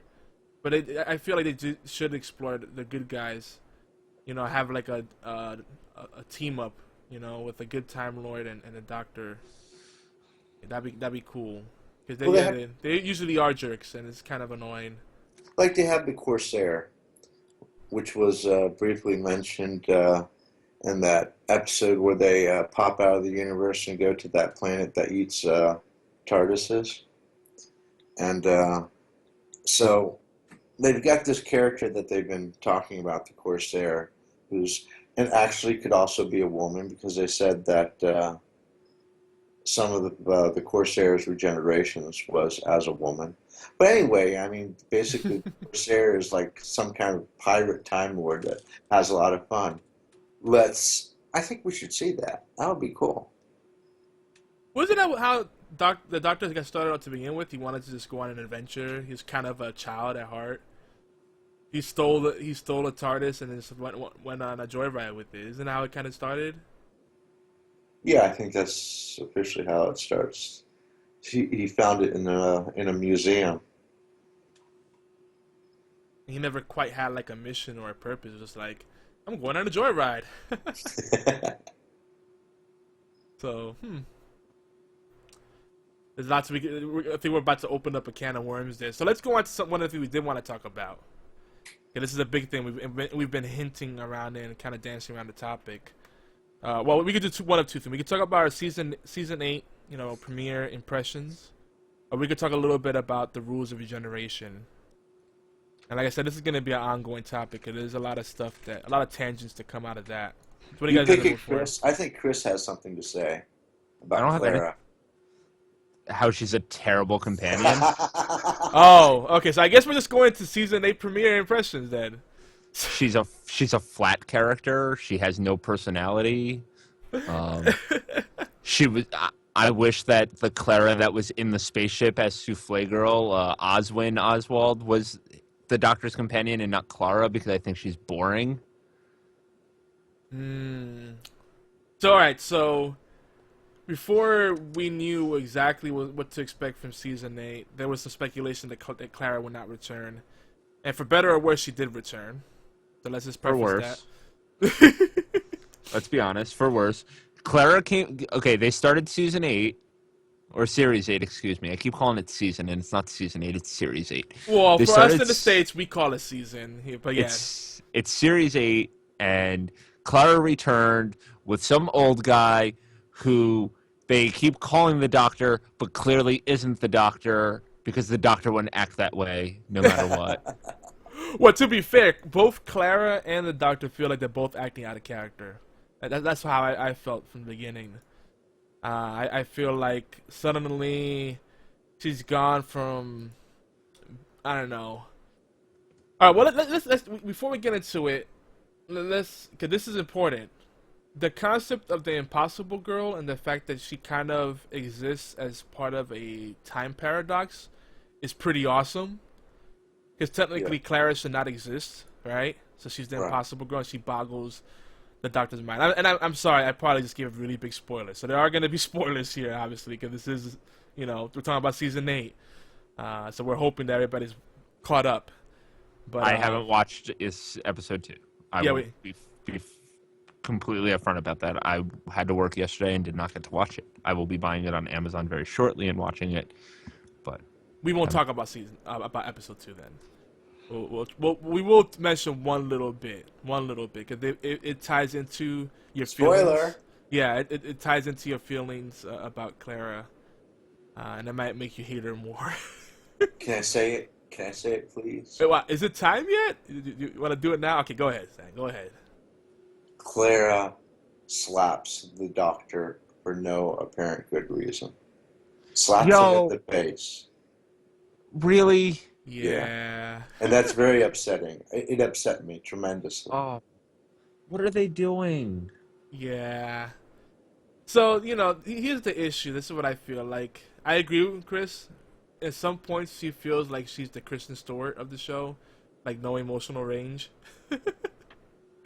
I think she's a cute gal. I like the backstory they've created for her. Sometimes she does bring it, but right now, season 8, she's definitely not bringing it. And she's acting very off. She's resenting the Doctor. The Doctor is apparently incompetent. And we're going to talk a little bit about that if we do get to the rules of regeneration, because there's memory loss, and that ties into the whole regeneration thing. Cause they're trying to say because he regenerated, he's lost memory. And that's happened in the past. I'm not going to say precedents because my Spanish accent throws people off. And Chris is going to laugh like a little schoolgirl. It's time for a little more Spanish, man. A little more Spanish. Un poquito más, un poquito más. Pero, back to English. But, Like, Clara has her moments where she shines. She does. Like, the first episode of Series 8 when Vastra has the veil on and she's talking to her, and then, like, at the end it's like, when did you take off the veil? And she's like, well, you never noticed. When you stopped noticing. That was a great scene, and it showed that Clara has some range and is a deeper character. But the minute she gets back with the Doctor, she's like, oh, I had the hots and really wanted to jump Matt Smith's bone. Guy. Yeah, that I don't like. And it's so we have a non-flirty Doctor, but then like she's like very, in Spanish the word would be coqueta. She's a real flirt. So she is, and they continue that. but I guess my big problem is that she's a better Doctor than Capaldi. And that's a problem. And he's being written that way. It's not his fault. He's a great actor. He's being written that way. This is written. So, You know, can we agree that the Clara theme song is really awesome? At least I don't know it. Oh. it kind of goes ding ding ding ding ding ding ding ding ding ding, something like that. No. I've I no don't know. idea. I what gotta you're listen to it. Pay attention whenever they introduce her in the scene for the first time in the episode, and her theme music comes on, especially if she's back home and not with traveling with the doctor. I like her theme a lot, and it's actually really cool if you listen to the different themes for each companion. I think it captures. That's another thing they've done really well with the new series, is having these different musical scores to describe the different characters in the story and the different things going on. They're really good about that. It feels almost like a movie experience with those scores. Can we jump back to Series 8 really quick? Episode 1? Oh yeah, we're still there. Okay. That was just a really long tangent. I just have a question or a question comment. When the doctor's out and he's looking in the mirror and he's like talking to the hobo and he's like, "This face, I've seen this face before. This face, where have I seen this face?" Okay. For people not in the know, Peter Capaldi starred in a very great episode during one of the Matt Smith seasons called "The Fires of Pompeii." Okay, the actress that played Amy Pond was also in this episode. Very good episode. Are they trying to allude that the Doctor picks his faces from people he's seen other places? See, now you're jumping into the rules of regeneration. That's exactly what we're talking about. Because not only was he in the Fires of Pompeii on Doctor Who, but he was in the Children of Earth episode on Torchwood. I think that was that long, hour-long episode. It was like a mini movie kind of thing. Okay. He was in there. He played Lucius or something. Right. So that's another thing that they've done before, that they've hinted upon many times, that the Doctor doesn't choose his face at random completely. He chooses a face based upon people he's met in the past. So they did play that up a lot, and I'm wondering why they're setting it up so much. Because he goes, spoiler, Matt Smith calls in. He's like, "Does it have lines?" Remember? He was asking about the face that he chose. Is my hair gray? Is my hair gray? So yeah, all those things, and it's like they're really playing up the face thing. I think they're setting the stage for what they're gonna do to explain how he gets past the 12 regeneration rule. So I guess we're gonna have to talk about the rules to regeneration a little bit. So in the Christmas episode, But before we jump into that really quick, because you brought up the Matt Smith scene. yeah, Why the hell doesn't he remember that he called Clara as Matt Smith? Capaldi comes out and goes, "Was that the other me?" And it's like, first off, the Doctor doesn't really refer to each regeneration as the other Doctor. It's always, "Was that me?" But Capaldi, if you listen to it or you go back and watch it again, he says, "Was that the other me?" he does. Yep. Which is Sounds really like jealousy. which is it's really weird, and he doesn't remember calling Clara. It just bugs me. I'm sorry, it bugged me hard, and I was like, "What do you mean you don't remember calling her?" Again, they're really playing up that whole memory loss thing big time this time around, and I want to believe that the reason that he referred to himself like that in the third person is because he doesn't really quite feel that sense of identity. He doesn't feel like he's the Doctor quite yet. But then it's weird because at times you can see that some of his old self is peeking in, So we'll see. I think I have a feeling there's gonna be 5 or 6 episodes of serious exposition and setting up things before we feel like all this craziness is justified. Are they doing all this weird stuff because this is past the 12th regeneration and something's gone wrong with this regeneration? Bingo. But I thought the whole thing was that his regenerations got reset in the Christmas episode. So yes, in the Christmas episode, he tried to use the TARDIS to regenerate, And I believe that the TARDIS told him regeneration was disabled or something to that effect, right? Right. So Yes. then he had to ask the Time Lords in the crack for help, and then even though he hates them and they're kind of jerks, they helped him out, right? So that's important. So we had some confusion in our last episode because we weren't sure if this is technically the 13th Doctor or the 12th Doctor because of all the craziness that was going on. But it is the 12th Doctor, folks. Technically 13th. Technically 13th, but they're acknowledging it as the 12th Doctor. Woo! Head exploding, right? Is your head exploding, folks? Yeah, let us know because mine is. But so They love paradoxes. the paradoxes are great. So Like technically 13th Doctor, technically 14th regeneration. yes, because we just talked about the Matt Smith regeneration where he regenerated. I mean, not the Matt Smith, David Tennant regenerated back to himself. Right. And you're talking about when he had the hand in the jar, right? Yes. Okay. And he actually uses a regeneration. Yep. Which Yes. is really cool.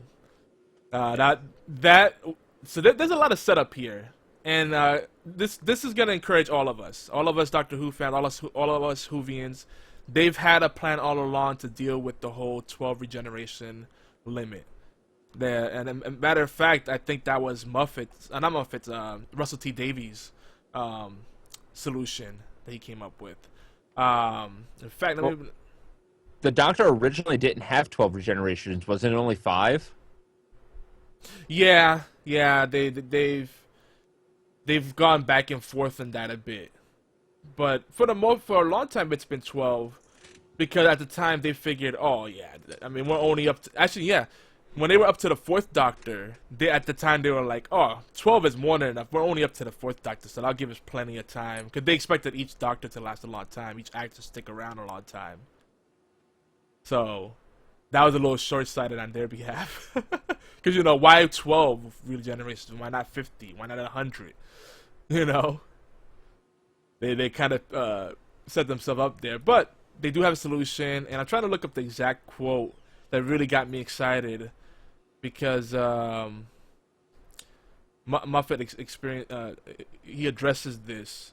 But I do talk about how, he picks a face that he's seen before. Where is this thing? It's really, really good.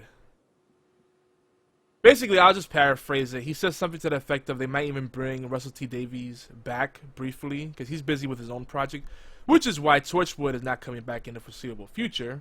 Sadness. Sorry, no Captain Jack Harkness, guys. Although he could come back to Doctor Who. But Russell T Davies, who was one of the writers in Doctor Who, along with Stephen Moffat and some other folks, but one of the main writers, he might be coming back. He was the showrunner. He was the showrunner, not Stephen Moffat is. Yeah. But he might be coming back. He might. They kind of hinted at that. But the point is that they already have a way to deal with it. That's the main takeaway. We'll probably come back with the specifics next time. Again, this regeneration stuff to me is really fascinating because there's so many rules associated with it. Like, for the longest, the Doctor had to be within the range of the TARDIS to regenerate, right? Right. Because he shares the life essence, the life energy with the TARDIS. They're kind of symbiotic. They have a symbiotic relationship, and that also helped with the memory thing because the TARDIS would help him restore his memory. But now that more recent years, they say that the watch that he has helps him with that. Spoiler: he traded the freaking watch for a bum's coat. Did you catch that?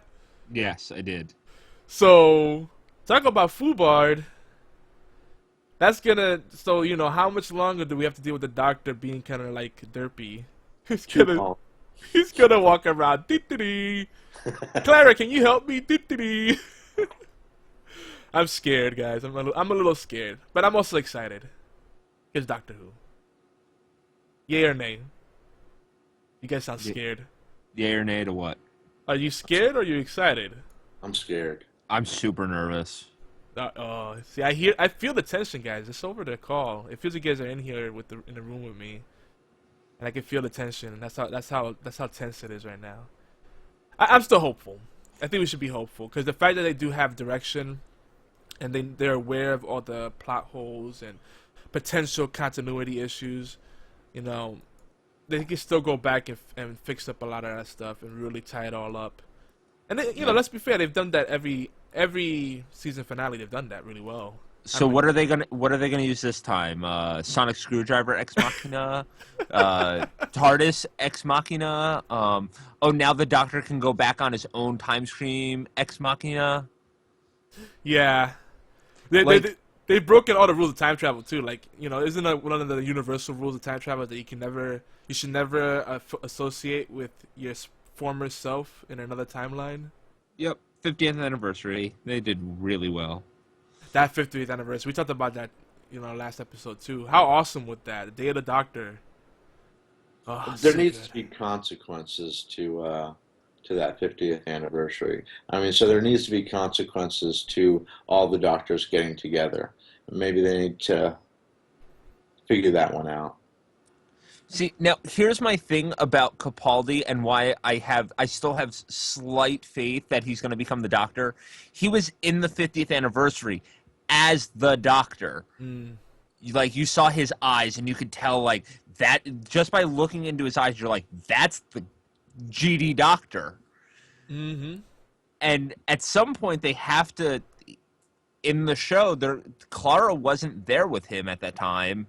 Peter Capaldi at some point is going to have to go and help Smith and Tennant move Gallifrey.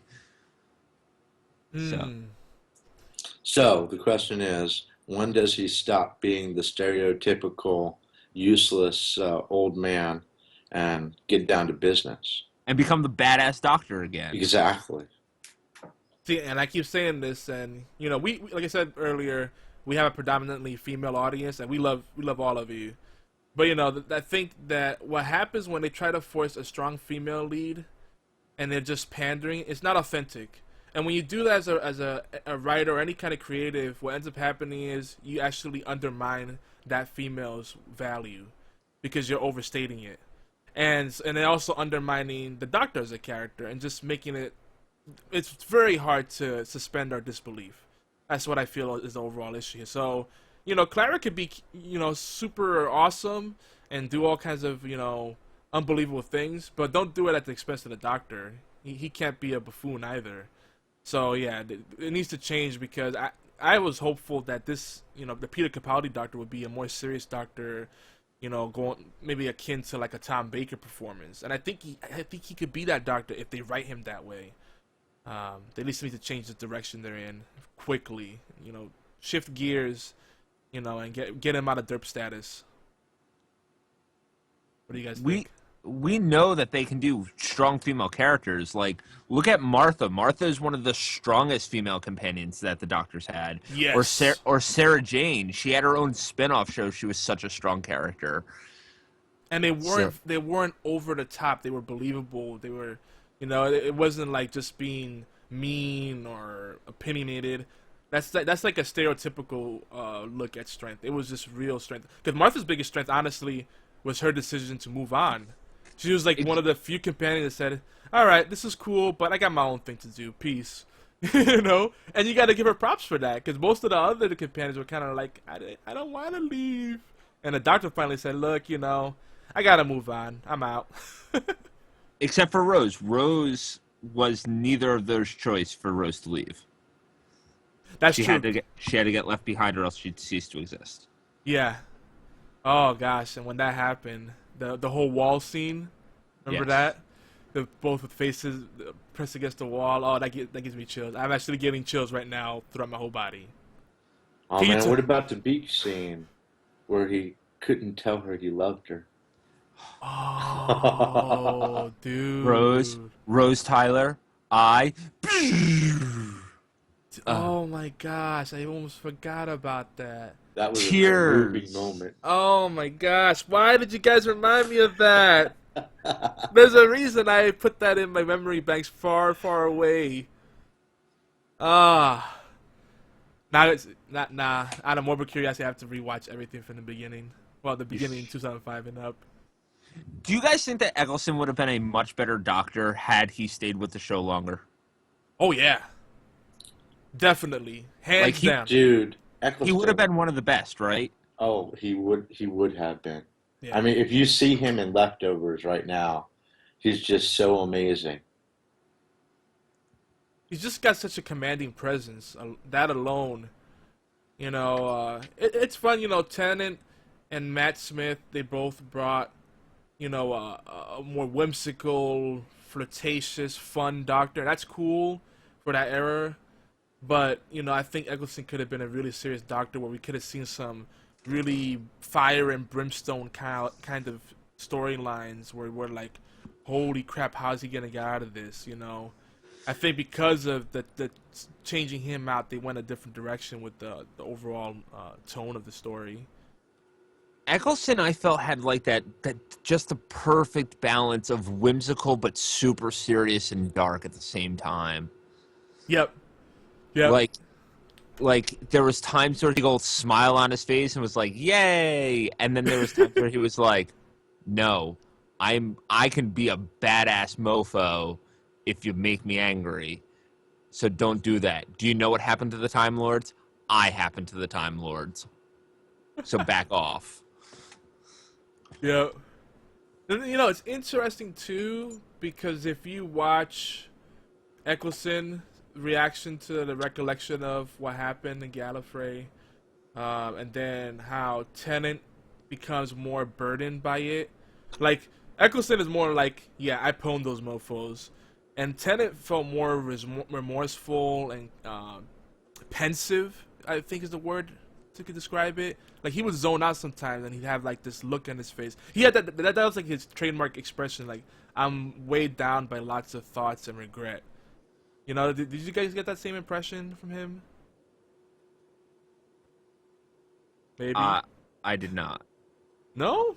No.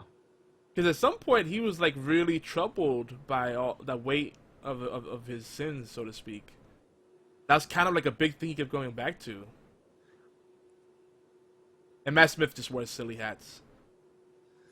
He wears a fez like 3 times. And a cowboy hat once. Okay. Yeah, but that's what the emo generation wants. Like, my big thing with that was the first time I watched that Matt Smith stuff, I was like, okay, I see everybody that cosplays as 11 walking around with a bow tie and a fez. And I was like, okay, so he's going to wear a fez all the time. He wears a fez in 3 episodes.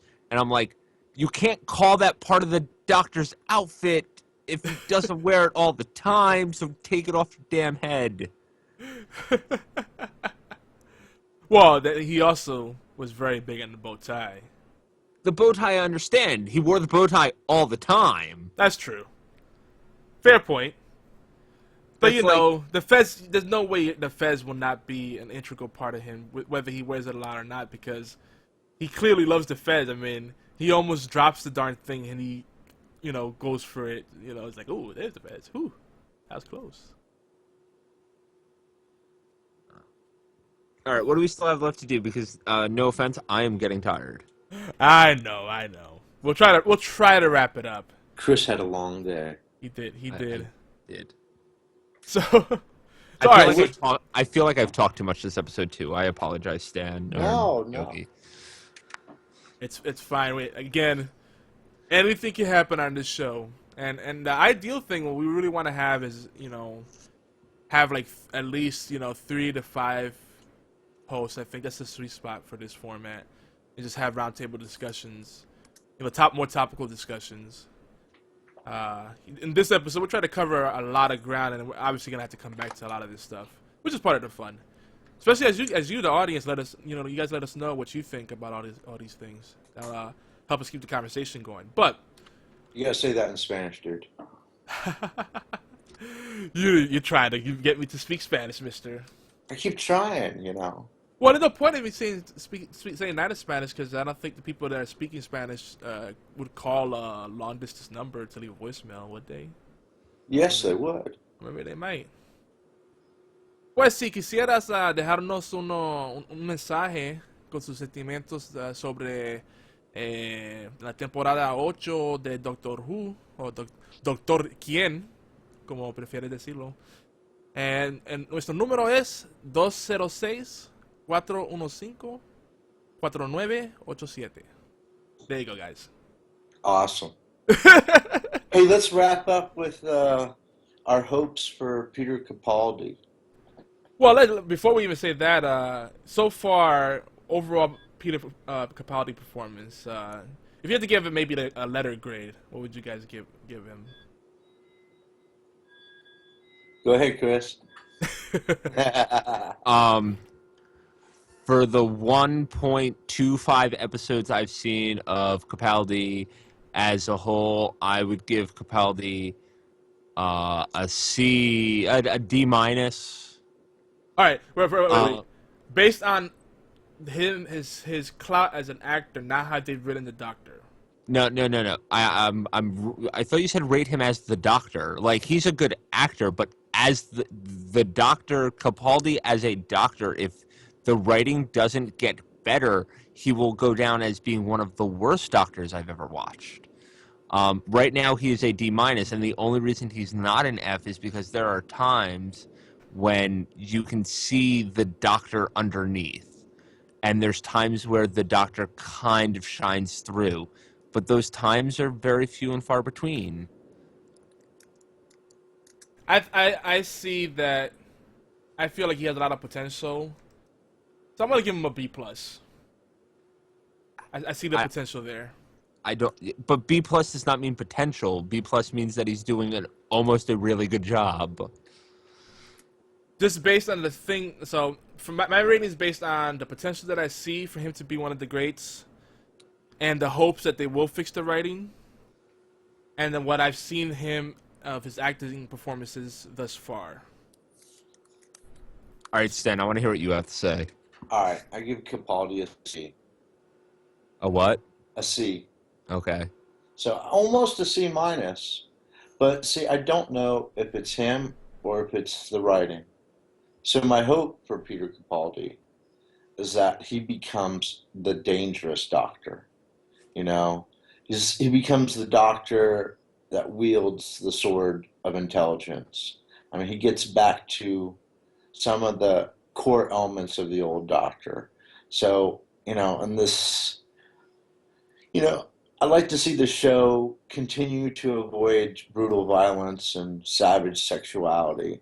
And I'd like to see the Doctor become the countercultural champion, kind of an antidote to delusion and happy faces and self-deceit. That's my take. Oof. I took it deep. Yeah, I think I have the same kind of hopes and expectations for him. I think he's every bit the actor to do it. It's also kind of neat that they chose a Scottish gentleman this time around, and they made reference to that on the premiere. And I think there's something of note there, like they're trying to mark the start of a new era. Like, if we know that the Doctor consciously makes decisions when he's regenerating, like it doesn't just randomly happen. Like, does he have some control over it? Then does he say, when I regenerate, I want to lose these memories, or I want to be this kind of person? Like, does he have some control over that? I wonder. They kind of hinted at that a little bit too. My thing with him saying that he's Scottish and the fact that there supposedly are traits that he can pick when he regenerates was kind of his throwback and his way of remembering Amy, because Amy was Scottish. Oh, yeah. Yes. Yeah. Nice catch. And a sassy one at that. Chris is awesome at that. Yeah. He catches these little things. That's awesome. So that's how I took it. When he was like, I'm Scottish, I was like, oh, there's the little like throwback to Amy, and him kind of like, even though he's not Smith anymore, he's still gonna like hold a piece of Amy with him forever. Because if you remember, who Matt Smith saw right before he turned into Capaldi was a young Amy Pond. Yeah. Right. Oh man. So, dude, this could also explain some of the tension as well between Clara and the Doctor. Like, maybe he's still holding on to Amy, and she's holding on to the previous, instance of the Doctor. Oh man. So, is this all to set up just a falling out between them? It could be, but my whole thing with that is, okay, Amy, the actress that plays Amy Pond, first showed up in the same episode that Capaldi was in, called The Fires of Pompeii. And it might be a stretch there, but the Doctor remembering seeing someone who kind of looked like Amy for the first time and associating it with the guy that was Peter Capaldi at the time, which would be why he chose the face that he chose this time around and chose to be Scottish, is all has to do with him and Amy Pond. It's all a subconscious Amy Pond thing. I like it. That's some heavy stuff right there. So I don't know. Yeah, go ahead. My hope for Capaldi, in all honesty, is I want to see a brooding, dark Doctor, a Doctor that's sad, and like a no BS kind of Doctor. I'm done Exactly. I'm done with the like we're kind of comic relief character Doctors and we can be serious sometimes. I'd rather see the Doctor that's like, no, this is how things are done and this is why we're doing it. Not like, oh well, we're just gonna run. It's gonna be like, no, I am going to beat you because I am like 4,000 years old and super smart and was able to take down the Dalek race by going, we're going to pick Gallifrey up and we're going to move it over here. That's the Doctor I want to see. And Capaldi can pull it off. That's the thing. He's got the eyes. He's got the acting chops. If they just write him properly, he can be that dark, brooding, no BS Doctor that a lot of the Who fans that I talked to today want from him. Yeah, he'd definitely be the man. I agree completely. He has the acting chops to do it. But, again, I think a lot of the reason people are responding to him so poorly is because he's being written to be kind of lame. And, we need a hero. We need a leader. We need a hero? Sorry. Yeah, that song was playing in my brain, too. Oh, guys, we're about to break onto a montage scene, So who's got the leg warmers? I just hope that they get through this whole like the Doctor not being the Doctor thing quickly, and I hope we don't have to wait until Clara's gone for us to get through it. Yeah, and the way he's currently acting, someone significant is going to die, and that might have to be the thing that will take place to push him. And Bye-bye, Clara. I like it, and I'm also scared. Because I don't want it to become a Joss Whedon situation. Bye-bye, Clara. They have not killed the companion yet in the reboot. They have not. Yes, spoiler again. Spoiler for Ponds. Rory and Amy both die, but they die happily and together back in the past. Their lives aren't cut short, so to speak. Oh my gosh. Stop reminding me of that whole thing. You're bumming me out, bro. The closest that we've gotten to a quote unquote companion dying is River Song in the library, but her consciousness is uploaded on a thumb drive. So I think they need to kill Clara, and they need to kill Clara soon. Like with fire. I really want to like Clara. What'd you say, Stan? I'm sorry. I want her to die by her own mistake, not by the Doctor's mistake. Yeah, yeah. I want her to have done something because she thinks she's smarter than the Doctor, and then she dies for it. Or better, I'd like her to cause the death of somebody the Doctor was trying to save, and then the Doctor just goes off on her and tells her to get the hell out of the TARDIS. She pulls a Leroy Jenkins and pulls aggro. No, like he's trying to save, and her being like, "No, you're not the Doctor. I know what I'm doing," and screws up hard and gets people killed instead of getting people saved. Yeah. And then the Doctor goes, "I'm the Doctor. I've been doing this for a very long time. You are just some girl, some impossible girl." And then goes, "Get out." and he just drops her off at home and goes away, and she's just left standing out in like the street in the rain or some crap. I would laugh my ass off. Well, if he gets his full memory back, you remember Matt Smith was very uncomfortable with her for the most part when he played the doctor, because again she was an impossible girl and it kept bothering him. He was like, "But this shouldn't be happening," you know. Isn't the whole thing with Clara is she jumped into the doctor's time stream? Yeah. And he's also he's witnessed her dying like twice, didn't he? Yes. Yes. As a Dalek. Wasn't she a Dalek? Yes. When she was miniaturized. Talking about. Was that No, the she one? was, No, she was no. a Dalek. She was a Dalek on. When she Oswin Oswald was a Oh yes. was a Dalek. Yeah.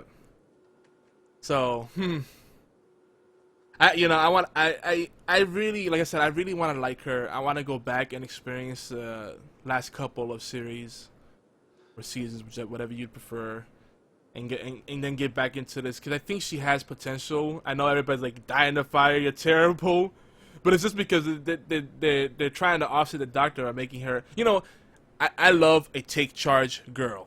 That's sexy. That's great. But the thing is, I mean, they're pushing it too hard. They're pushing it too hard, and it may seem at this moment that we're a little bit misogynist, but I don't think we are, because I think Claire has been pushed too hard on us, and there's nothing wrong with a strong female character like the lizard. What's her name? Vasara. Yeah, she's awesome. Mm-hmm. She's very interesting. Or Vastra, excuse me. Vastra. And she's very interesting, and I don't have a problem with her. Yeah. I think my big thing with Clara is the writers pushed her on us and wanted the audience to love her as much as we loved Amy and Rose and Martha, and to a lesser extent for most people Donna and Jack and all them, and they wanted us to love Clara so much, and they pushed her so hard that it kind of backfired. Yeah. Now the fact that I want Clara to die in a fire doesn't mean that I don't want answers first. Like, who gave Clara the doctor's number in the first place? We still don't know. Yeah, that's true. There's a lot of questions that need to be answered there for us to have real sense of closure. There's something else I was gonna mention that with regards to her whole the fact that she's being so strong, but it's great when she takes charge, but it's like the real issue is that they have real trust issues right now, and that's not a completely new situation, but it's become worse because of the whole memory loss thing and the new face, and it feels like she's kind of being childish about that whole aspect. Like, oh, you're not the pretty boy that I like. So, BFT 9000 says in the chat, I like Donna. She was interesting. Well, I love Donna. I love Donna. Well, I'm going to say exactly how he said. Could push her in front of a train. Well, all right. Well, let me say exactly how he said it. He said she was interesting, because he did put some dots there. She was interesting. She definitely was one of the most colorful companions that he ever had. Yeah, I can't say anything bad about her, really. Other than that she's scary sometimes, but even her scary moments were not as ridiculous as this. Like, this straight bold, the bold face slap, out of nowhere, no real reason. It's like, why'd you do that? 'Cause I can. It's okay for Donna to slap the doctor, because that's who Donna is. That is who Donna is. Yes, but Clara, See, they're companions. They're supposed to be companions. Like, think about the word companions. What we have going on right now between the doctor and his companion is they're having a giant pissing match. Yep, exactly. And it's like, no, work together and help Clara stop being dumb and help the doctor become the doctor, and the doctor stop being dumb and let Clara help you. It almost feels like the Doctor regenerated into a little boy, and his companion is a little boy, and they're both just like slapping each other up. Like, that's my Lunchables. Give it back to me. Now, would it blow your mind if in some weird way or some weird thing you find out that Clara is the Doctor? Would that blow your mind? Because I had a friend at work be like, well, you know what they're doing, right? And I was like, what? And she's like, well, Capaldi is not the real Doctor. Clara died back during the Christmas thing, and the Doctor just regenerated into someone that looks like Clara with Clara's memories. And I was like, no, that's not what they're doing. Shut up. I can see it happening. I can see they giving themselves enough wiggle room to do that. And they've also hinted that the next companion will be male. And we've gotten used to the male-female dynamic. You know, having two males, running the show wouldn't be as fun. I don't think it might be too soon. But having a female Doctor and a male companion, that'd be interesting. It'd be a good way to ease us in, because it's not being closed-minded. It's just tradition. You know, there's something to be said about that. Not Clara. No me gusta. No me gusta is right. No me gusta. It's almost positive that her last episode is going to be the Christmas episode this year.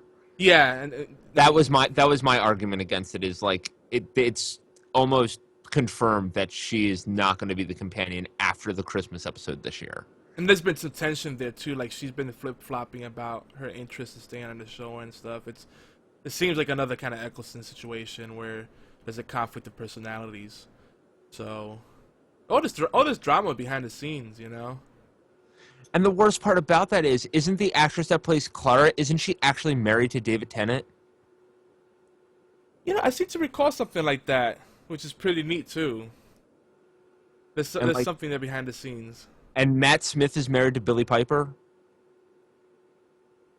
You know, I do recall that. You want to confirm this for us, Stan, while we keep moving things along? Yeah, I'll check it out. Cause I do recall something like that about like meeting on the set, or maybe there was a pre-existing relationship. Like, there's a lot of like interesting stuff there behind the scenes. You know, I try not to get too into the behind the scenes stuff because sometimes it spoils what's coming up. But once you get into it, it's like a freaking rabbit hole. You just want to keep going down that darn thing. But so, you know, I think that pretty much covers everything we want to talk about right now for season 8. You know, the memory loss thing, you know, the forcing Clara to be pretty much out of character, it feels like, the Doctor being kind of inept, you know, all these things do make it a little rough for people that have been following Doctor Who for, you know, a long enough time to care. If series 8 is actually an entry point into Doctor Who, then you probably won't care. It's good on its own. It's just everything leading up to this. It's like, this is not looking to be one of the better seasons, and everything's been great. Like, so far, I can honestly say every season has been amazing in its own way, and I haven't been disappointed. Even like if there are certain episodes I feel like I could have skipped. You know, at the end they bring it all together so well that it's like, this was awesome, and then I'm looking forward to the next series. Right now, this opening is a little painful, but I'm enjoying it. It's still a fun ride. I'm still hopeful, guys. I know you guys not so much. The C's and the D's speak for themselves. I'm gonna stand by my B minus, or did I say B plus? B plus. I say B plus. Whatever. It's a B. Now, Chris, I know you want to get going soon, so I think Stan and I might keep going for a little bit longer. We got a good 11 minutes left or so. You guys have been going for 2 hours and 22 minutes. That's because that's because we had a 10-minute start. Oh, I see what you're saying. Yeah. You probably should wrap it up. We did have a late start though. We can't go by the Skype call because we did pregame it a little bit, guys. So right now on the official Skype call, I have 1 hour 49 minutes. What do you have on yours, Chris? 2 hours and 22 minutes and 55 seconds. On your broadcaster? Oh, on No, my on our broadcast. Skype. My broadcaster. I don't know. And we started about 8 minutes late. So we'll say 5 minutes late. So we're at 1:44. So we got about 15 minutes left. So 10 minutes of real talk time and then closing thoughts and plugs. If you want to stick around for the whole ride, we'd love to have you. I don't care. I do have work tomorrow, so I know it is after midnight. Well, let's see what else we have. He's going to ride it with us. He's going to ride it to the end. All right, I'll ride it to the end. I just don't want it to send me hate mail tomorrow. Like, Yogi, you my sugar now. I just don't want to get us to get off on another us to be on for another 30, 45 Yeah, minutes. yeah. The last thing you want to do is go off on a tangent and get really into it and then be like, damn, we can't finish this right now. We can't finish this thought. Because you were like, all right, we're going to wrap up. And then we tangented off about the doctor again. That's what's great about this show, and I'm glad we finally got around to doing it. And it's thanks to the community because they kept pushing us along. We're teasing it for the longest. All right, so okay, so we got some clarification. Jenna Coleman, who plays Clara, right? Right. She's in a relationship with Richard Madden, who played Peter Stark in Game of Thrones. Ah, okay. I know there's some kind of inside baseball stuff going on over there, though. There's some stuff.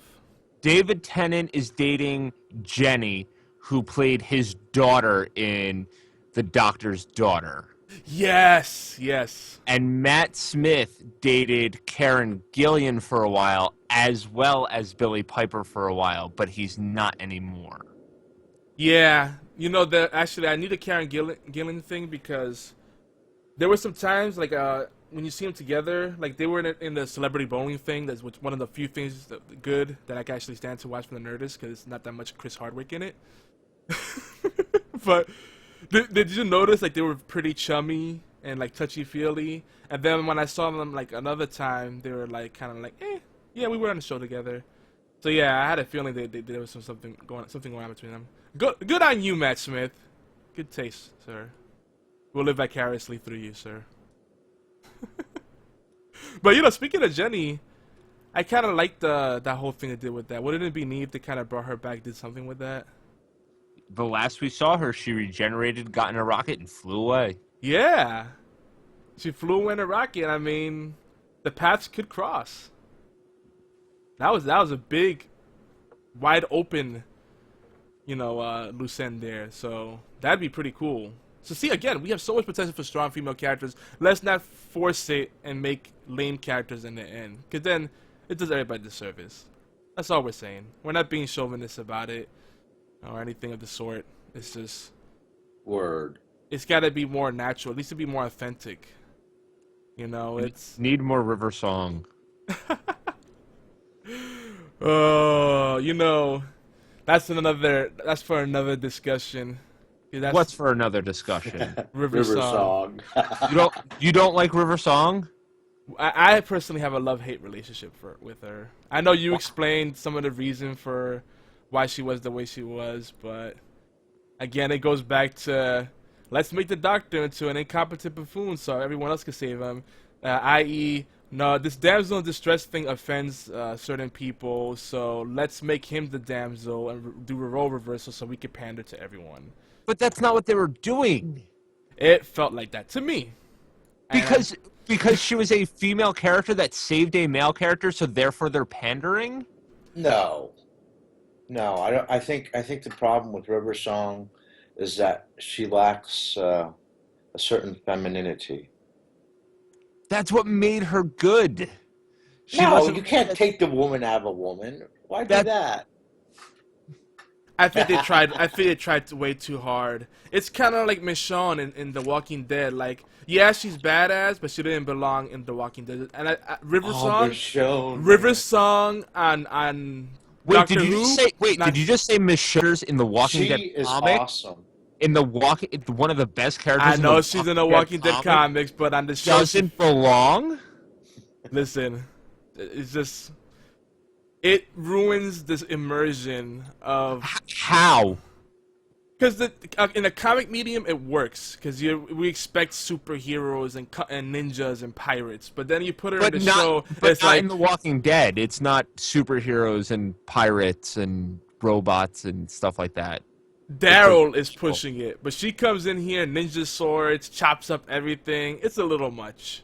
And again, if it was in a different world, if she had her own show where she was a ninja and she kicked ass, I'd be like, man, she really rocks. I feel the same way about River Song. Like I like her a lot. I thought she's lovable. I like the way that they had the timelines crossing each other. You know, everything around her is great. I think she's a great actress. I think the character itself is great. I just felt it put Doctor Who in a weird place, and I took her with a grain of salt. I'm not crazy about her. I don't hate her. But wait. Back to Michonne. Oh God! In Oh all God! honesty, how can you say that she doesn't belong? To me, she feels out of place, dude. Like, Daryl's okay. Daryl can shoot a zombie in the eye with a crossbow that has the same string on it that he's been using since he found it more than a year ago. He's also a tank killer. Don't forget that. He can slam dunk tanks. He can slam dunk tanks, and he can also shoot zombies in the eye with a shitty old crossbow string that would be stretched out and wouldn't be able to shoot that arrow far at all. All right, let me backtrack a little bit. When they initially 500 yards away. But a chick who studied martial arts and knows how to use a katana is pushing the boundaries of reality. Okay. Listen to this. Well, I'm gonna backtrack real quick. Okay. When they initially introduced her, she was a pretty static character. All right, they wrote her pretty poorly. They wrote her like she was in the comics. She was a very static character when she first showed up. And they did finally do a good job of giving her backstory, and now she's really growing onto me. But initially, I was like, ugh, like no, because it's like she come out of nowhere, like hoo-wah, hee-wah, you know, and beats up everybody, and I was like, oh, okie dokie. So now let's just put Superman in here and Batman, and while we're at it, and make it a big circus. But now she's they explain why she is the way she is. Why she kind of is devoid of emotion, and now she's showing more emotion. She's being nice around people. She's actually trying to settle down. There's hints that might be romantic interest. So we'll see. Like it looks like she might be more of a dynamic character. But listen to this. Initially, you know, before you burn me at the stake. I want to hear what Stan has to say. Okay, go ahead. I'm done listening to you for a second. Stan. Well, no, he's trying to burn me at the stake, so you know, I feel like I have to defend myself. I'm not gonna Here's burn my you at opinion. the It's like that opinion is wrong. I'm not saying your opinion is wrong. I am saying that Daryl is a believable character, but Michonne is not. Bugged me a little bit. Michonne is the most believable of all the characters. But consider this, Yogi. All right. As badass as Michonne is, and I love Michonne, she does not overshadow Rick or the governor. She has her place in the world. And yeah, okay, so when she started, she was devastated, so she was flat. That's the way it's supposed to be. Yeah. And then, you know, given time, given some safety and love, she grew. I mean, she opened up, and we got to see the other part of her. So for me, bring Michonne on Doctor Who, and she's not going to overshadow the Doctor like Clara. Yeah, that could work. Consider that, you know. She's not going to get in his face. She's not going to tell him he's wrong. She would play her part perfectly. And she'd be a woman. Yeah. And that's how I felt about River. Like, she didn't outshine the Doctor. She made the Doctor better, kind of lifted the Doctor higher. She never got into his face. She always kind of knew her place. And anytime either of them got out of place, they had that line of spoilers. And so nobody ever stepped on each other. And sometimes she needed rescuing, and sometimes the Doctor needed rescuing. And they were a couple. They were married. They acted like an actual couple. And I loved it. I'll give you that. There were some times I feel she came off as condescending, but Well, she patronized the doctor. yeah, she's very patronizing. That's something that really rubs me the wrong way. It's like Just like your wife would. pat on the head. Exactly. Oh yeah, and it rubs me the wrong way when she does it, because I don't do it to her. That's one of my things. Like, okay, you're gonna be like that. Here, I'm gonna let you stew for a little bit. I'm not gonna deal with that. That's just me. That's like one of my pet peeves. Like, don't be like, oh, well, that was cute, honey. Good job. Like, no, you know what? I'll show you where you could go. So maybe the failure of the writers was to leave the doctor kind of